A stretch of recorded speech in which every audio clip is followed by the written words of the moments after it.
This course is brought to you by Appy Pie as part of our Academy series.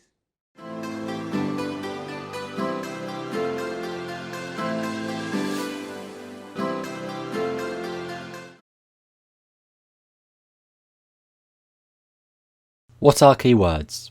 Keywords are ideas and topics that define what your content is about. In terms of SEO, they're the words and phrases that searchers enter into search engines, also called search queries.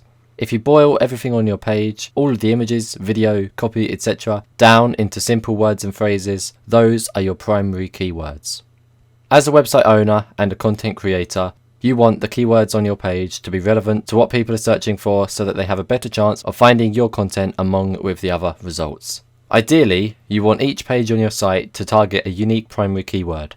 Generally speaking, your homepage will target a very broad industry term, and as you create category pages, product pages, and articles, they will drill down into the particular category of your website and target more specific needs. That's all for this video. I hope you enjoyed it. Thanks for watching, thanks for listening, and goodbye.